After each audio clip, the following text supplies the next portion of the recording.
ताला ने मुसलमानों को कामयाबी दी, give them success. लेकिन क्योंकि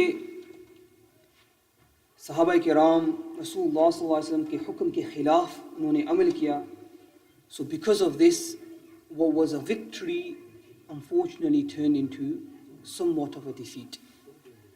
When once again they started acting in accordance with the command of Rasulullah sallallahu alaihi wasallam, Allah once again gave them strength. Abu Sufyan was at the bottom of Mount Uhud. Rasulullah sallallahu alaihi wasallam and his companions, they were there. And when he realized that ab agar hum aage badhenge, to Musliman, they have regained their strength, they're going to fight against them. So they decided not to move forward. Kaha ke hum next year we will meet again where? At Badr. And we're going to have a round 3. And we will deal with this situation 1 year after this event. तो वो चले गए. रसूलुल्लाह सल्लल्लाहु अलैहि वसल्लम ने कुछ लोगों को उनको कहा कि उनके पीछे जाओ, go behind them. If they stay upon their camels, that means they're telling the truth. If they get off from their camels and they get onto their horses, that means they're going to come back to attack. So he sent a few people for this reason. When the Muslims, they came onto the plain of Uhud, what do they see? They see the Muslim bodies are scattered all over the shore. 70 Muslims had been killed in this battle. Rasulullah sallallahu alaihi wasallam ने आपके सहाबा से कहा कि somebody find Sayyidina Saad bin Rabi'. क्योंकि मैंने जब उसको उहद में देखा, I saw that on his chest there was 12 arrow wounds. See if you can find him. तो एक सहाबी वो गए and he shouted, Ya Saad bin Rabi', लेकिन कोई जवाब नहीं आया. And a second and a third time he shouted, लेकिन कोई भी जवाब नहीं आया. फिर कहा कि ए साद, Rasulullah sallallahu alaihi wasallam, he is asking for you. So he heard a weak voice, and बिल्कुल कमजोर आवाज he heard, and it was the voice of Sayyidina Saad. So he went to him और कहा कि O Saad, should I count you amongst the living or should I count you amongst the dead? Because he saw his situation. So Sayyidina Saad ne kaha कि count me amongst the dead. Give my salam to Rasulullah sallallahu alaihi wasallam and say to my tribe, and this was his last wish, say to my tribe that if any one of you has even one breath remaining and anyone was to harm Rasulullah sallallahu alaihi wasallam, on the day of judgment I will grab you by your collar and I will drag you in front of Allah subhanahu wa ta'ala, and on that day you will not be able to answer in front of Allah subhanahu wa ta'ala. Yani this was the love the companions had for Rasulullah sallallahu alaihi wasallam. And with these words, Sayyidina Saad bin Rabi' radiallahu ta'ala, and he left from this world as well. This was that companion when the akhuka, the brotherhood had happened. He split half of his wealth. He was even ready to divorce one of his wives for the brother that Rasulullah sallallahu alaihi wasallam had given him, Sayyidina Abdul Rahman bin Auf. Kuch arse ke baad, after some time, when Rasulullah sallallahu alaihi wasallam had left from Medina, whatever wealth Sayyidina Saad had, his brothers came and they took the wealth. Because us zamane mein aisa hi hua karta tha. This is what used to happen. The men would take all of the wealth, they would leave nothing. Sayyidina Saad had left behind 2 daughters, which were his own daughters. And he had left behind his wife, which was from another marriage, right? So after Rasulullah came back to Medina to Munawwara, Rasulullah, the wife of Sayyidina Saad, she came and she said, Ya Rasulullah, Sayyidina Saad, he has left 2 daughters behind. He was martyred in the battle of Uhud. His brothers have taken the wealth. And what's the situation? What do you advise? So Rasulullah ne farmaya, let us wait for wahi. Sayyidina Jibreel will come, he will bring what the command of Allah is. And when the command of Allah came, what did Allah command? Because Sayyidina Saad had left behind 2 daughters, unko 2/3 of his wealth, they have to go to the daughters. This is what Islam teaches. You know, Islam doesn't teach that there's no justice, there's nothing like this. Sayyidina Saad had left behind, if he had left behind 1 daughter, she would have got half of his wealth. But if there's 2 or more daughters, then they split 2/3 of the wealth between them. And even the wife, she has a share in the inheritance. And Rasulullah said, for you is 1/8, atwa hissa for you. So this is something important for us to remember. In this year, of Hijrah, Allah subhanahu wa ta'ala, He legislated the rules of inheritance. So humko chahiye, whenever somebody passes away, we should fulfill the command of Allah subhanahu wa ta'ala. Agar humne £1 bhi liya, £1 which does not belong to us, then on the day of judgment humko jawab dena padega. We will have to answer to Allah subhanahu wa ta'ala. Agar koi chahta hai and they say, I do not want it, first give it to them. You say they don't want it, first give it to them. Agar fir wo kahe ke, no, I do not want it, I want to give it to this person, then they have their haqq to give their share to whoever they want. But first you need to go and you need to tell them, you need to give them their share. They went into the plain of Uhud, and I mentioned, the people, they had mutilated the bodies. The only body which had not been mutilated was the body of Sayyidina Hanzala radiallahu ta'ala an. Because his father, Abu Amir al-Fasiq, he was part of the Kuffar army, so they had not mutilated his body. And you know the story of what happened with him, that the angels, they gave him ghusl. Later when they went to Madinatul Munawwara, they asked his wife, and this is how they found out what the situation was. Unfortunately, the body of Sayyidina Hamza radiallahu ta'ala an, in the books, when they mention what had happened to him, is so upsetting to hear what they had done. They had gouged his eyes, they had cut off his ears, they had cut his nose, they had torn open his body. Hind, at this point, she had not accepted Islam. Usne qasam utai thi, I will chew the liver of Hamza. And she had actually taken out the liver of Hamza and she had bit it. She tried to chew it, but she could not swallow it. Rasulullah sallallahu alaihi wasallam, if she had swallowed it, then Jahannam would have become haram upon her. Because Jahannam is haram upon my uncle Hamza, and he is so blessed. Would that she had chewed and swallowed this liver, Jahannam would have become haram upon her as well. It was so sad, it's mentioned in the books, they made a necklace out of the body parts of the companions. This is how they had mutilated, this is how far they had gone. Now the sister of Sayyidina Hamza, Sayyidah Safiya, the auntie of Rasulullah sallallahu alaihi wasallam, the mother of Sayyidina Zubair ibn al-Awwam. When Rasulullah saw Sayyidina Hamza in this state, he cried so much. The companions, Sahaba ne kaha ke, we had never seen Rasulullah cry like this. He was choking. This is how he was crying. Sayyidah Safiya was coming. Rasulullah said to Sayyidina Zubair, tell your mother not to come. Wo na aaye. But she was like, move out of my way. And when Sayyidina Zubair said, look, she's insistent, Rasulullah said, okay. Now look at the bravery of this woman. Look at the sabr she had. When she saw her brother in this state, she said, Inna lillahi wa inna ilayhi raji'un. And she raised her hands and she started making dua to Allah subhanahu wa ta'ala. And this woman said, Safiya, the strength Allah subhanahu wa ta'ala gave to this woman, I'm going to mention, inshallah, either tomorrow or the day after in some more detail. But this is the kind of patience that the women, they showed. They had so much sabr in the face of adversity and calamity. Is mentioned with regards to one woman, her name was Hamna, Sayyidah Hamna. She was the wife of Sayyidina Mus'ab ibn Umair radiallahu ta'ala an. When Rasulullah was coming back to Madinatul Munawwara, she said to Hamna, have sabr and have patience, Allah subhanahu wa ta'ala will give you reward. To usne kaha, Ya Rasulullah, what should I have patience for? Rasulullah farmaya, your uncle Hamza, he's been martyred. So she said, Inna lillahi wa inna ilayhi raji'un. And then Rasulullah again said, have patience. She said, what should I have patience for? She said, your brother Abdullah bin Jahash, he has been martyred.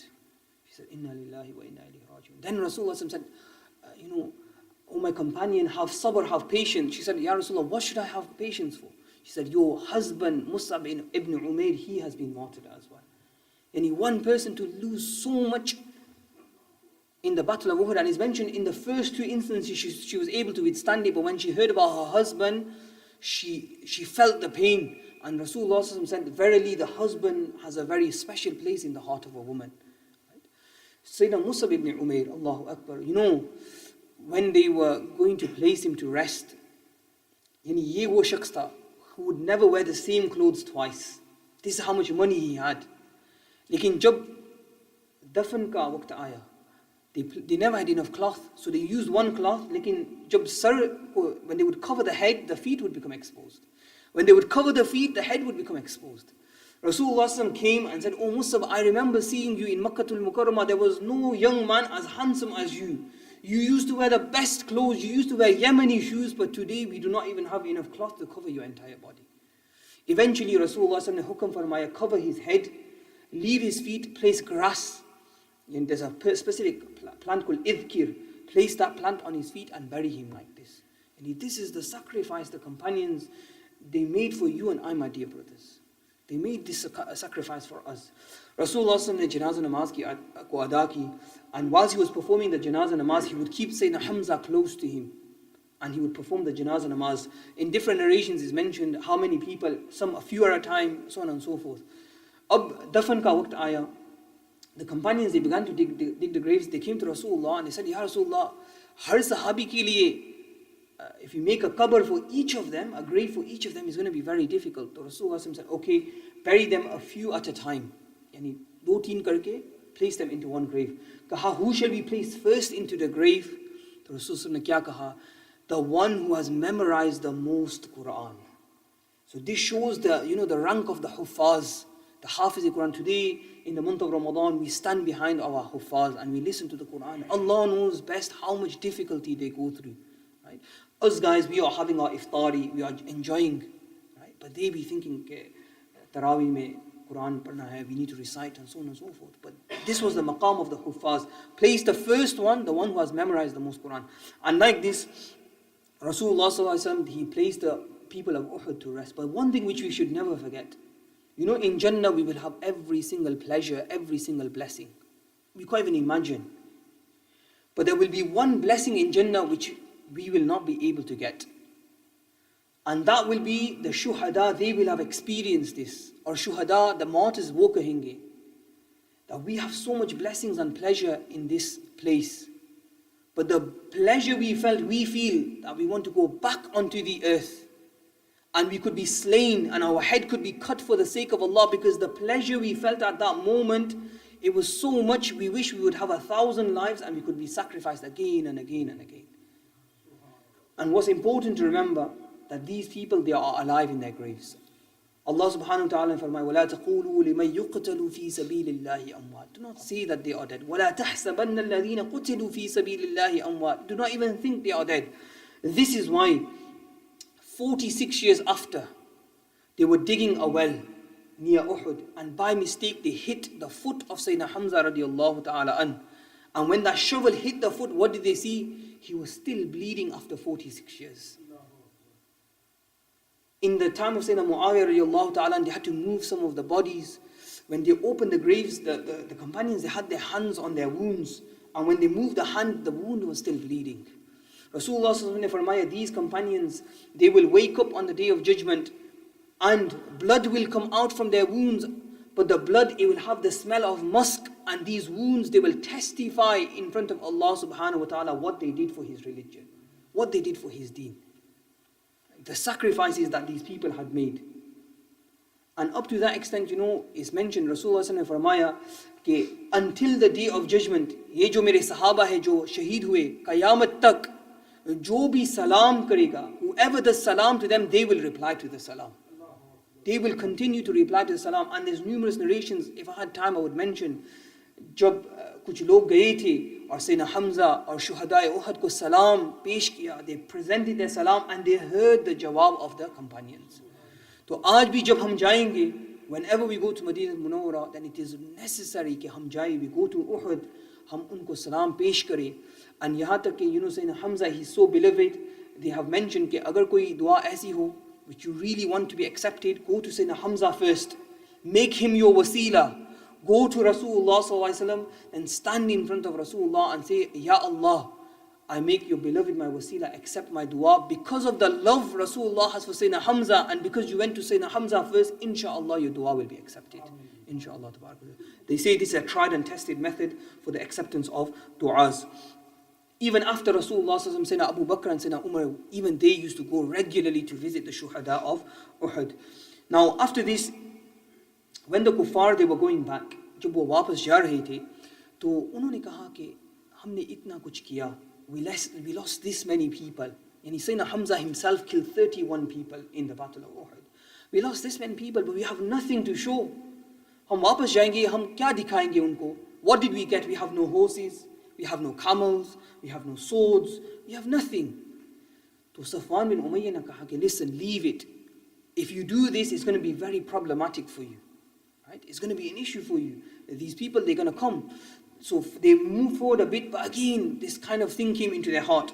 So when Rasulullah sallallahu alaihi wasallam was in Madinatul Munawwara, those two people, they returned and they said, Ya Rasulullah, these people, they're going towards Makkah, but yani unka ye thodi si niyat hai. They're all going to come back. They're thinking about coming back. So Rasulullah sallallahu alaihi wasallam, he said to the people of Uhud, we need to defend our city, Madinatul Munawwara, so you need to stand and you need to march with me. Now these people, after 1 week had passed, but even though the wounds were still fresh, they stood up, they went behind Rasulullah sallallahu alaihi wasallam, and they marched in the direction of the kuffar. Rasulullah sent 2 spies. Unfortunately, they were captured and they were martyred. Rasulullah prayed their janazah namaz and he buried them. Despite this, what happened was, one of the people in that area, he hadn't accepted Islam, but he was very friendly with Rasulullah sallallahu alaihi wasallam. He had met with Rasulullah sallallahu alaihi wasallam and he was going in the direction of the kuffar. They asked him, what is the situation of the Muslims? And he said, they are literally coming. They are on their way and they are ready to take revenge. If it was my advice to you that you should get back to Makkah al-Mukarramah as soon as possible. Jab Abu Sufyan ye suna, he got scared. He said, leave it. There's no point going back to Madinatul Munawwara. Let's go back. And he went back to Makkah al-Mukarramah. So this is how the battle of Uhud, it came to an end. Lekin, because the Muslims had been, they suffered a bit of a loss in this battle. Jo log aas-paas the, they thought, okay, now is our opportunity. Ab hamara chance hai. The Muslims, they have just, they've suffered in this battle. They have become weak. Ab humko kya karna chahiye? This is our time to mount an attack. So one of the individuals from the Banu Asad, he began to gather his troops. Rasulullah sallallahu, he sent one of the companions, Sayyidina Abu Salama, the first person who did hijrat, with 150 people. They went, and before the people had a chance to attack Madinatul Munawwara, they fled from that area. They captured the camels and the horses and they brought them back to Madinatul Munawwara. So this was one Sariyah. The next one, which is very interesting, is the Sariyah of Sayyidina Abdullah bin Unais. I want to mention this because it was one where it was only one person. Sirf ek hi aadmi tha. He went by himself. In Arafah, there's a place called Wadi Shaitan, where you're not allowed to do wukuf there. If you do wukuf in this place, your wukuf will not count. So uske nazdeek, near that place, there was a person whose name was Sufyan bin Khalid. He was gathering his army together. He was getting ready to attack Madinatul Munawwara. So this companion, Sayyidina Abdullah ibn Unais, he went really close, and then when he got an opportunity, he struck him and he killed this person. So the reason why he did this was before he could mount an attack on the Muslims, he assassinated this individual. And because of this war strategy of Rasulullah sallallahu alaihi wasallam, there was no battle which ensued. When he came back to Madinatul Munawwara, Rasulullah sallallahu alaihi wasallam ne uski jo asa mubarak hai, aapke asa mubarak, he gave it to him as a gift. So usne pucha, what about this, Ya Rasul? Why have you given me this? So Rasulullah sallallahu alaihi wasallam ne farmaya, on the day of judgment, you will walk into Jannah with this stick, inshallah. So what did this companion do? He took it, he tied it to his sword, and whenever he would do jihad, he would have this stick with him. And when he passed away from this world, usne ye wasiyat ki, that place this in my kafan, because on the day of judgment, I will show this to Rasulullah sallallahu alaihi wasallam, and because of this, inshallah, I will enter into Jannah. So Sayyidina Abdullah ibn Unais, he stopped the full battle by being brave and assassinating the individual who was causing turmoil. Now when Abu Sufyan, he heard of this, he got really angry. And he gathered the youth of Makkah al-Mukarramah. You're not doing nothing. One of you do something. But no one answered. He went back to his house. When he went back to his house, he heard a knock on the door. It was a Bedouin. I will do the work. Lekin, there's a condition. I want this and this. I want these things. So Abu Sufyan wo tayyar tha. He said, I will give you whatever you want. Jo maal bhi hai, camels, horses, I will give you everything you need to do this. Uman gaya. He agreed. He got on a camel. He reached Madinah Munawwara in 6 days. Rasulullah was not in Medina. He was somewhere else. So he went behind Rasulullah looking for him.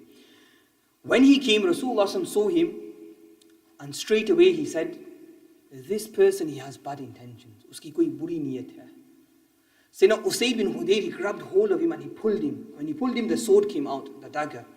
So they brought him to Rasulullah sallallahu alaihi wasallam. And Rasulullah pucha ke saaf batao, tell me exactly what happened. तो पहले he was doing this and this, and after he said, this is what happened. Abu Sufyan ने ये किया, मुझको ये दिया, कहा कि ये करना है. So Rasulullah said, you are safe, nothing is going to happen to you. The companions, they were a bit worried, so they imprisoned him. The next day he brought him to him.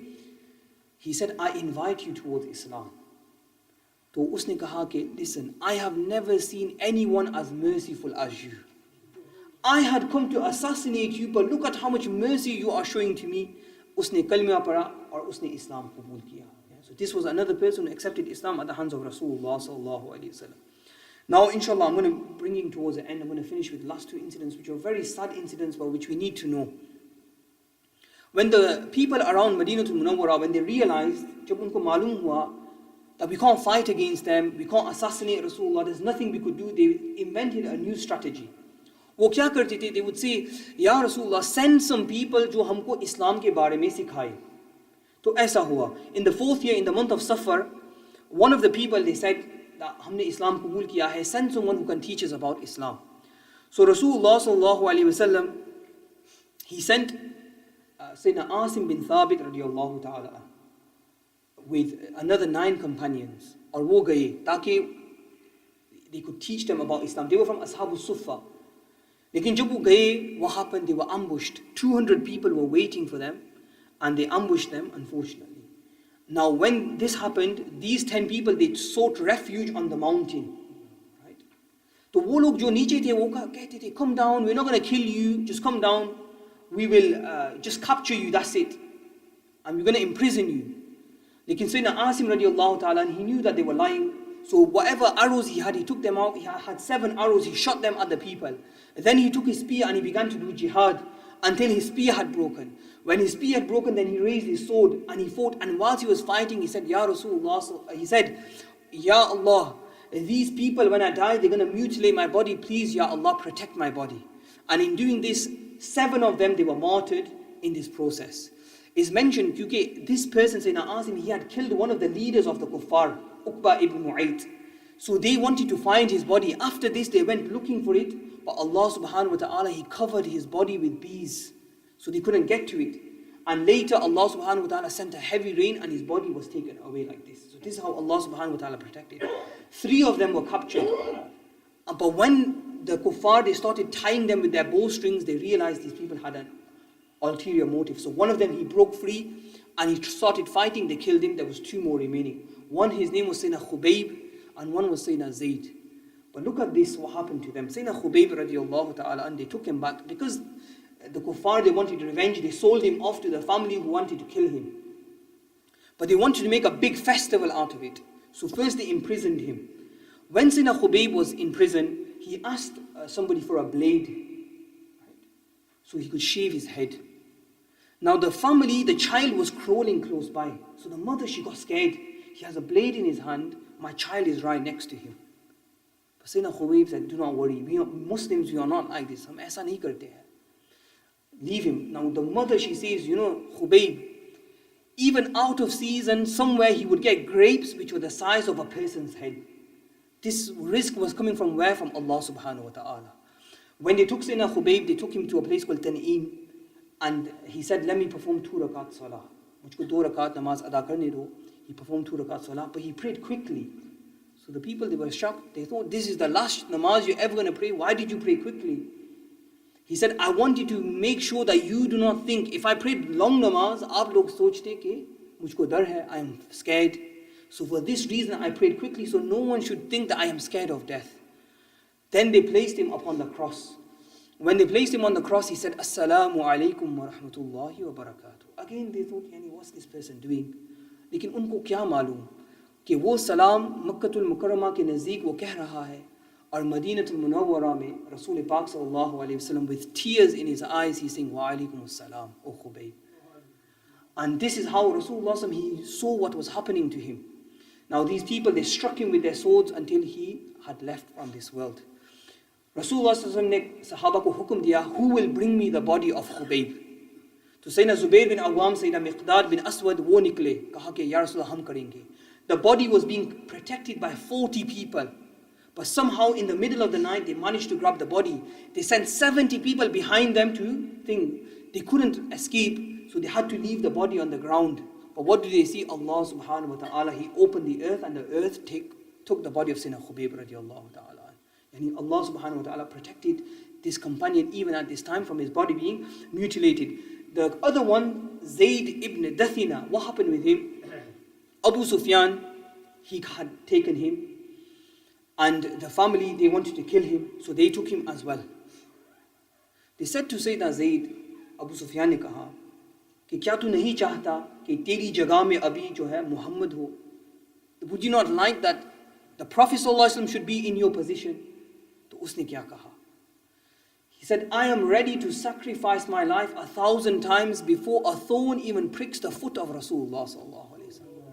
तो उस वक्त अबू सुफियान ने कहा कि I have seen many lovers.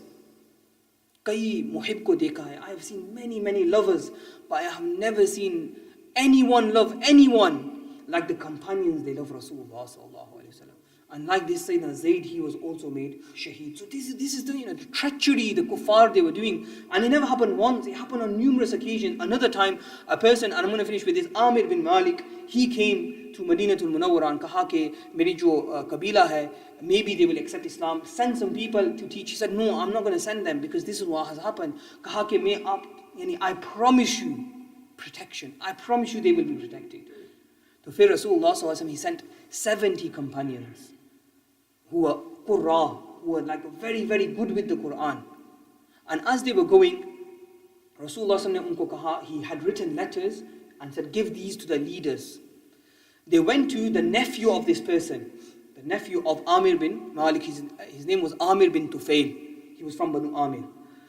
When he gave the letter to them, he opened it. He never even opened it. As soon as the Muslim, he came in front of him, his name was Haram bin Milhan radiallahu ta'ala an, usne ishara diya, a person called Jabbar, he came from behind, and before he knew it, he struck a spear from his back and he came out of his chest.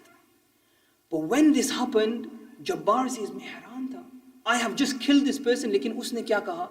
He was smiling and he said, Allahu Akbar, fuztu wa rabbil Kaaba.